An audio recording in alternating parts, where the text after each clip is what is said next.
గ్రామ పంచాయతీ ఎన్నికలకు 42% రిజర్వేషన్ కల్పించాలని కాంగ్రెస్ భావించినా అది అమలు కాకపోవడంతో పార్టీ పరంగా అంతకు మించి రిజర్వేషన్లను కేటాయించడం జరిగిందని రూరల్ ఎమ్మెల్యే భూపత్ రెడ్డి వెల్లడించారు.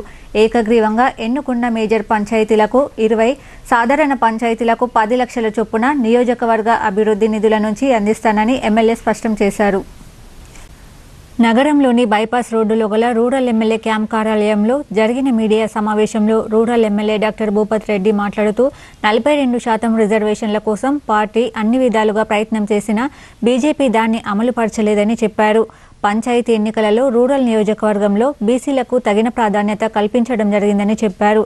నియోజకవర్గ పరిధిలోని గ్రామ పంచాయతీలలో 62% రిజర్వేషన్లు బీసీలకు కేటాయించడం జరిగిందన్నారు.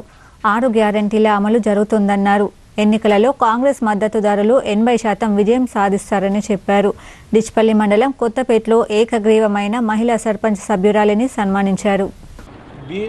ఎప్పుడు కులగణన సర్వేలో పార్టిసిపేట్ చేయనోళ్ళు, దాన్ని యాక్సెప్ట్ చేయమని చెప్పినోళ్ళు, మరి అలా బీసీలకు సామాజిక న్యాయంలో న్యాయం జరుగుతలేదు, రిజర్వేషన్ జరుగుతలేదని మాట్లాడుతూ ఉన్నారు.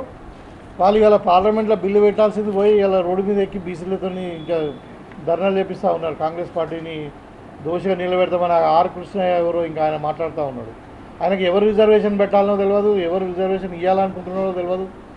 కాంగ్రెస్ పార్టీ రిజర్వేషన్ ఇవ్వాలనుకుంటుంది, లేకుంటే బిల్స్ ఎందుకు పెడతారు? పార్లమెంట్ ముందర ఎందుకు ధర్నా చేస్తారు? జంతర్ మంతర్ ముందు పార్లమెంట్ ఎందుకు కొట్లాడతారు?